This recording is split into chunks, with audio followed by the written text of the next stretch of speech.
Hello, this is Parrish Alford with the Daily Journal. I'm joined by Ole Miss assistant coach Stephen Head, former All-American. Stephen, how are you, man? I'm doing good, Paris. Appreciate you having me on today. Hey, thanks for being with us. Wanted to talk to you a little bit about your after Ole Miss career, your baseball a little bit, and then come back to today's team. But first, let's go back to 2005, the Super Regional against Texas. Sometimes it gets fuzzy and my mind wanders a little bit, Stephen, but you were the last batter, I believe. And good contact up the middle. They turn a double play or a ground out or something, but you're last at bat at Ole Miss. What do you recall about that? That, to be honest, that's really like the only part of that series that I remember. You hear about guys saying that they were so locked in for a certain amount of time, for a game that they really can't go back and recall what happened. But the one thing I do remember is the last at bat because, it ended our season, and that was the year that we really thought we were going to get over the hump. And actually, I struck out. Earlier in that game, I'd hit a ball hard up the middle. The guy made a good play on. But I remember there was a guy on base, and if I hit a home run, we would have tied the game, and so I obviously was going for it. And probably hurt myself by doing that because I chased a pitch with two strikes. I remember it being a slider down and, wanting to hit the home run and to tie the game up. I had no shot at hitting that pitch. And that guy was a good pitcher. He was actually either the draft pick right before me or the draft pick right after me. So he was a good arm for Texas. But I remember that last at bat because it didn't go the way I was really hoping it would go. Was he their closer, Street? What was that his name? Street was the year before. Cox was the guy the next year, but he was an All-American closer that year as well. Yeah, J. Brent Cox, I believe. Brent, that's right. That's him. And y'all had rallied against him and done really well in the first game of the series, I believe, earlier that day. The day before, because I think we ended up playing kind of that doubleheader, that day-night doubleheader because of the rain. But he had had come in the first game, and we were able to get to him for a few runs, and then he did what an All-American does. And the next game, he didn't let it happen twice. Well, what do you remember? You said you don't remember a lot about that series, but what do you remember about your career? Give us a couple of plays that stand out. A couple of things that stand out to me, more on the pitching side. Maybe it's because that's longer than just an at-bat or a home run, but the South Carolina game that I pitched as a freshman, where I threw a complete game and had a really good outing against them. I think it was a 2-hit shutout when they were ranked number 2 in the country at the end of the season. I really remember that just because that was, I think, kind of my coming out party as a pitcher, or at least as a starter. And then I remember my sophomore year going to Mississippi State and winning on Sunday, where I don't think we had won down there in a long time as a team. And we went and beat them on Friday night. They beat us on Saturday, but then we were able to take the series on Sunday. And that kind of being the thing that really turned Ole Miss baseball around, for the past decade. I think that series was a big moment for Ole Miss, not only to compete nationally, but to win in the state, that in-state rivalry. In that series, your sophomore year, I believe, at Mississippi State, wasn't that like the opening series of SEC play? It was unusual in that it was so early. It was early. I don't know if it was the opening series, but you're right. It was one of the first few series, if I remember correctly. And you hit a home run that is still probably on its way to West Point. Is that right? I do remember that. That's the best ball I've ever hit in my life. I never came close to that again. So that was I do remember that pretty well. All right, Stephen, let's talk a little bit after Ole Miss. Just take us through your time there in the Cleveland organization and, maybe your highs and lows and how you arrived at that difficult decision for all athletes where you just kind of transition into another phase of life.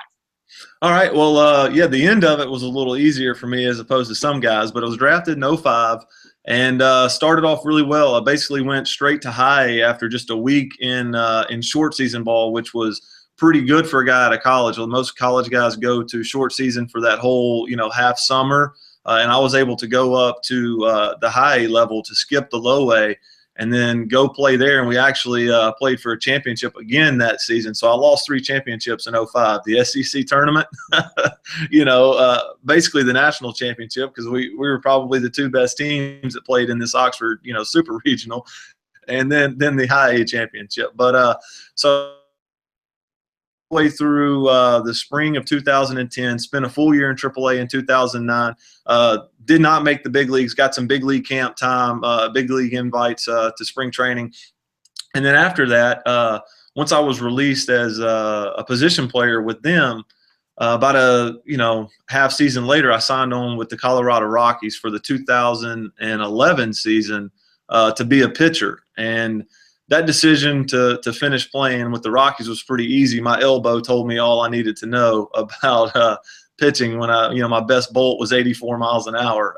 So I knew that I needed to come back and finish. I was married by this time. So, with the elbow thing, I was a 27, going to go on 28-year-old pitcher who had only thrown professionally for a few months. I knew that, even if I had the surgery, the chances of me coming back and catching back on were pretty slim because you add on another year of rehab. Now I'm a 30-year-old rookie A-ball lefty. So there's not too many of those guys out there. So I came back to graduate. I had, basically one full load of a year left. And they have the thing now where you can be a student assistant, which I actually didn't know. But when I got released, Dan McDonald called me, Coach Mack at Louisville, and said, hey, look, a little something different that they do now as opposed to when, you were in school.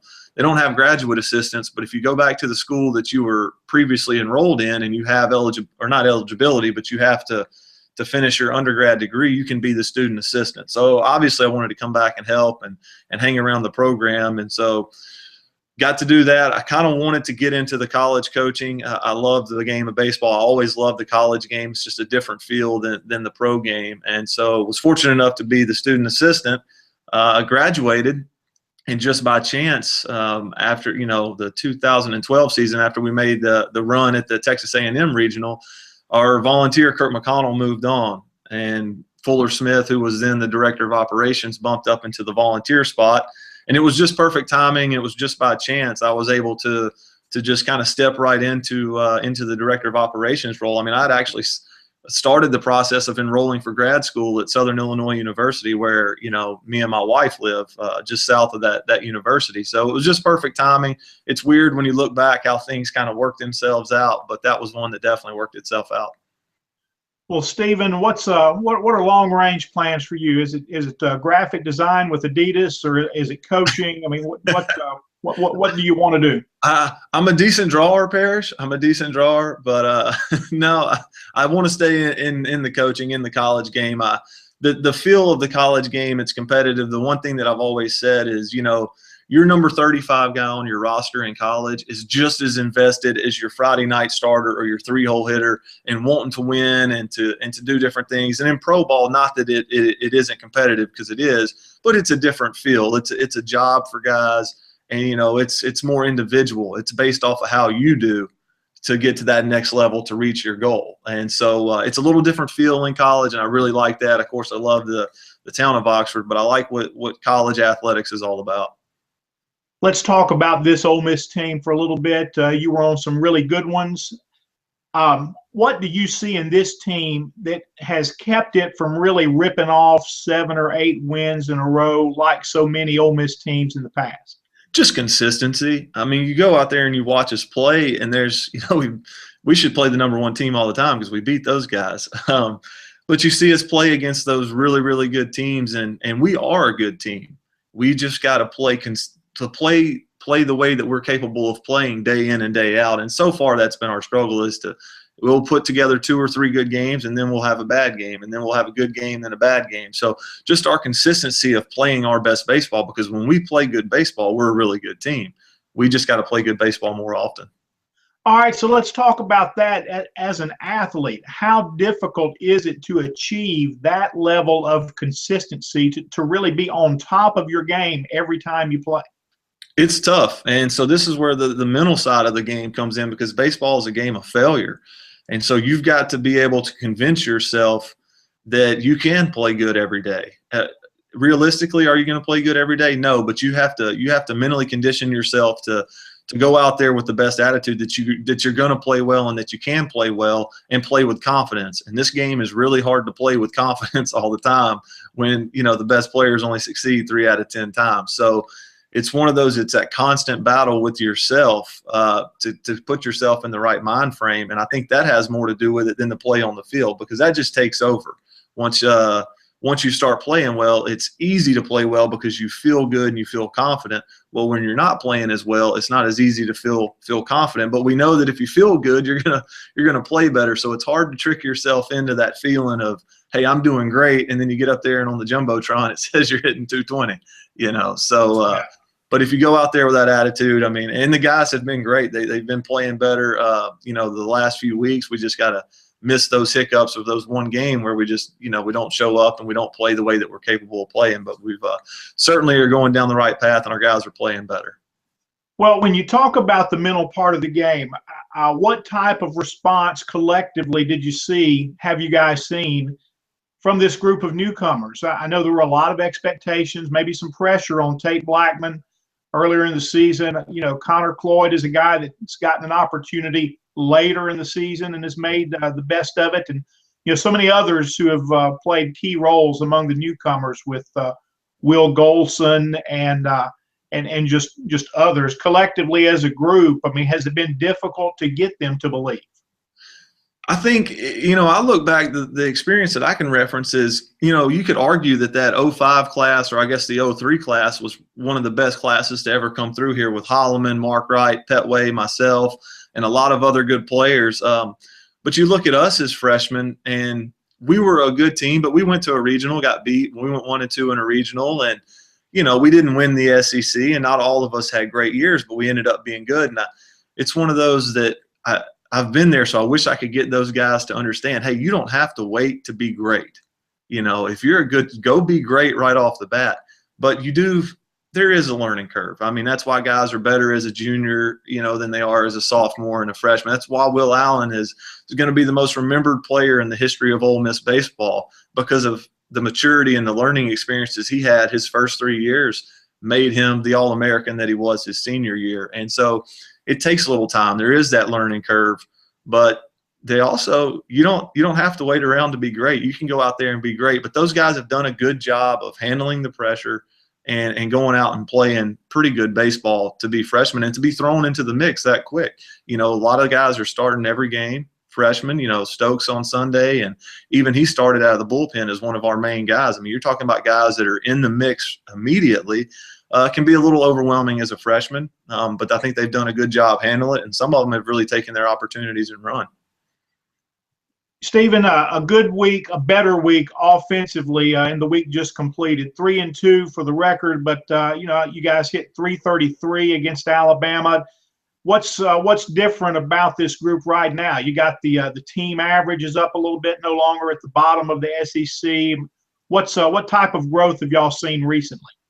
We obviously we didn't hit good from the start of the season, even up to the last week, but we knew that was an issue, and we have just stayed on top of it, and we have worked our tails off with the guys about having good at bats, quality at bats, and just staying with it and work and work and work, and it's finally starting to pay off. And the thing with offense is you need some multiple guys hitting well at the same time to kind of take the pressure off those other guys. And you look up and, Sykes may not be hitting with the best average, but he's getting hits when we need them. He may be 1 for 4, but he'll hit a double with a guy at second base. We're in the 9th inning the other night, and we're up 1-0. He hits the absolute bomb to right field. But Bortles is really coming around. Connor at the top of the lineup has come in, and the thing that he's given us is not only a bunch of hits, because it doesn't seem like the guy gets out, but I think he's given us a good at bat to start the game, and he's an older guy. It's his first year here, but it kind of takes the pressure off the other guys. Cloyd's going to have a good at bat, and he sets the tone. And so I think just all those factors are helping us. Bortles has come around, and I mean, he's as good a hitter as anybody right now in the SEC. So when you start getting some multiple guys hitting, you have a guy at the top of the order that can take some of the pressure off. It eases the pain for everybody else, and they feel a little more comfortable from the get-go. And I think you're starting to see that. One more question, Stephen, and we'll let you go. Thanks for being with us today. Mississippi State coming up in Pearl as a player. Well, I had a two-part question. What do you know about the Bulldogs as a coach, scouting this year's team? And as a player, what kind of emphasis did you guys put on this neutral site game against the rival that did not count in the standings? I think the fans may hate to hear this, but me being from Mississippi, that's a lot of your buddies over there. Wyatt Short and Henry Lartigue have a couple teammates on that team, and there's other guys, you play summer ball with them. So in the sense of who do you have more friends on the team, it's probably Mississippi State. But that also makes you want to beat them worse. It's like playing your buddies in a end of the street basketball game where you just get super competitive and it's an absolute battle, and you never want to lose to those guys. I don't care if we were playing an inter squad in the fall. You want to win that game, and so our guys know the importance of the game, and for us, it's a big game regardless of who it is. We're coming up on the end of the season. We need to put some wins under our belt and continue to play well to try to make a late run. But you put Mississippi State in the mix, and it makes it that much more competitive. And those guys really want to beat each other, and they're the same way. So it's a lot of your buddies on the team, especially if you're from the state of Mississippi or even Alabama, because you play with those guys. But when you play them, man, you want to beat them. I mean, you want to beat them bad. Do you know much about this year's team? Have y'all got a chance? I'm actually doing it right now, just kind of going over it. Offensively, I'm keeping you away from a productive day. That's it. If we don't win tomorrow, Parrish, it's your fault. So it's no. Offensively, they got some guys in their lineup that are having good years. It looks like Wes Ray has bounced back and is having a fantastic year. I mean, his own base percentage is over 500. That's incredible for a guy that's played in every single game this year. That's impressive. But I think with the pitching, their pitching looks like it's down a little bit from what it has been in the past. They've, historically been a great pitching team, but they lost some big guys last year, just like any program that has great players that stay for 3 years. It's a little tougher when those guys leave and you got to reload. So I think, but it's two teams that are kind of in a similar boat. Both of us are really trying to make a late run and a late push to see what will happen for postseason. Stephen, good stuff, man. Thanks for being with us. I appreciate it, Parrish. Anytime.